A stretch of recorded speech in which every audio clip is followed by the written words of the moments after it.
Merhaba arkadaşlar, Tarkan Özvardar ben. Bugün YouTube kanalımızın ırklar köşesinde Dogo Argentino ırkı köpekleri tanıtmaya çalışacağım size. Evet, Dogo Argentino'lar isminden de anlaşılacağı gibi Arjantin kökenli olan köpekler. Orijinleri Arjantin ve bu köpeğin, bu ırkın yaratılmasında Cordoba köpekleri kullanılmıştır. Arjantin'in Cordoba bölgesinde oraya spesifik, oraya has olan bir köpek ırkı var. Cordoba köpekleri.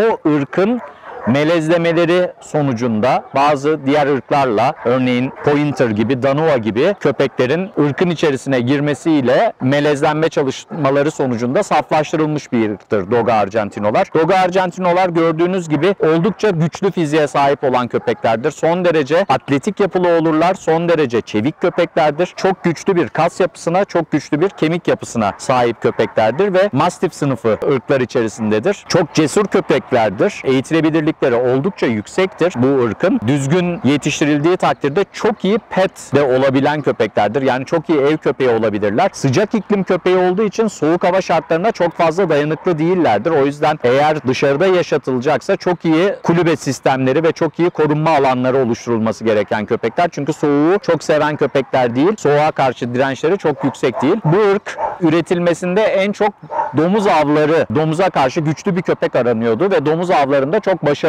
olduğu, domuzla, yaban domuzlarıyla mücadele edebildiği keşfedildikten sonra bu ırkın üretilmesi iş köpeği olarak kullanılmıştır. Av köpeği olarak daha doğrusu. Ama tabii ki şimdi bunlar çok eskide kalmış olan şeyler. Şu anda Dogo Argentino'ları biz ırk olarak beğendiğimiz için bu ırka gönül verenler, bu ırkı sevenler Dogo Argentino'ları ediniyorlar. Normalde bir Dogo Argentino'nun postürü bu şekilde. Renk varyeteleri işte beyaz ağırlıklı bir renk oluyor. Hafif siyah lekelenmeler olabiliyor ama büyük lekelenmeler kabul görmüyor. Kulak ve kuyruğu bu düzenekte olması gerekiyor. Biliyorsunuz kulağı kuyruğu kesik olan köpekler hiçbir zaman yarışmalara katılamazlar ve ülkemizde kulak ve kuyruk, estetik amaçlı yapılan kulak ve kuyruk kesimleri yasaktır ve cezası vardır. Cezai yaptırım vardır. Zaten daha önce de videolarımda bahsettim. Kulak kuyruk kesimi tamamen bizim estetik kaygımızla yapılan son derece gereksiz ve köpeği sakatlamaktan ibaret olan uygulamalardır. Bir köpeğin kuyruğunu kesmek, omurganın devamını ve köpeğin duygularını belli eden bir organını noksan bırakmaktır. Kulaklarını kesmek de son derece ağrılı, acılı, her ne kadar anestezi altında da yapılsa sonrasında post-op dönemde köpeğe çok ciddi ağrılar ve acılar veren ve organ noksanlıklarına bağlı psikolojik travmaya sebebiyet veren uygulamalardır. Dolayısıyla hiçbir zaman kulak ve kuyruk kesimini önermiyoruz. Dogo Argentino format olarak bu şekilde bir köpek. Dediğim gibi güçlü kas yapısı var. Kulak ve kuyruğu bu şekilde olan köpek. Doğal yapısı, natural yapısı bu köpeğin bu. Eğitilebilirliği söylediğim gibi yüksek, iyi bir iş köpeği, iyi bir koruma köpeği Dogo Argentino. Ev içerisinde son derece uyumlu. Biraz fazla tüy döken bir köpektir. Daha doğrusu beyaz olduğu için tüyleri çok fazla göze batan bir köpektir döküldüğünde. O yüzden evde Dogo Argentino almayı düşünenler, titiz insanlarsa, ev içerisine bakacaklarsa bir kez daha düşünmelerini tavsiye ederim. Bunun haricinde bu ırkın bir takım genetik hastalıkları var. En başta beyaz olmasına bağlı, beyaz birçok ırkta gözlemleyebildiğimiz sağırlık. Doğumsal olarak, genetik olarak sağır olabilme ihtimali. O yüzden çiftleştirmelerde veyahut da bu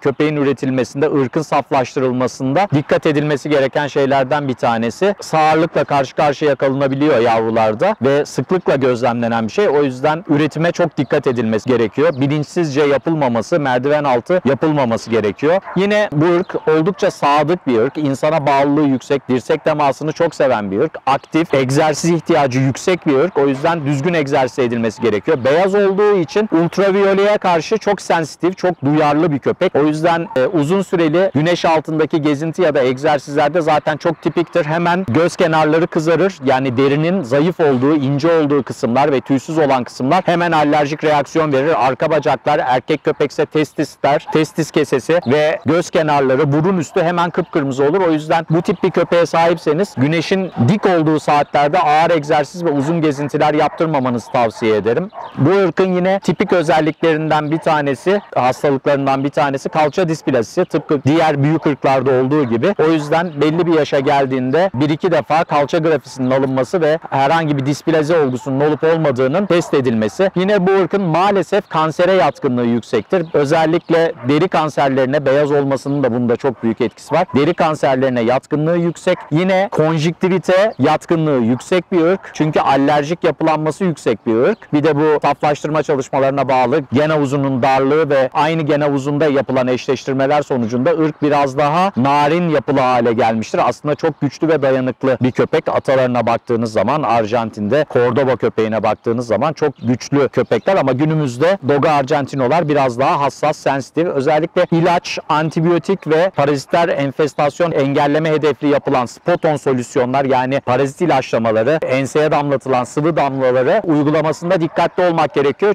Birçok Dogo Argentino bu uygulamalarda alerjik reaksiyonlar verebiliyor. O yüzden ilaç, anestezi, antibiyotik ve spot-on solüsyon uygulamalarında dikkatli olunması gereken bir ırk. Beyaz olduğu için tıpkı diğer beyaz köpekler gibi alerjik reaksiyonlarını yüksek miktarda görebiliyoruz. Yine bu ırkın biraz önce bahsettiğim gibi kansere yatkınlığı yüksek.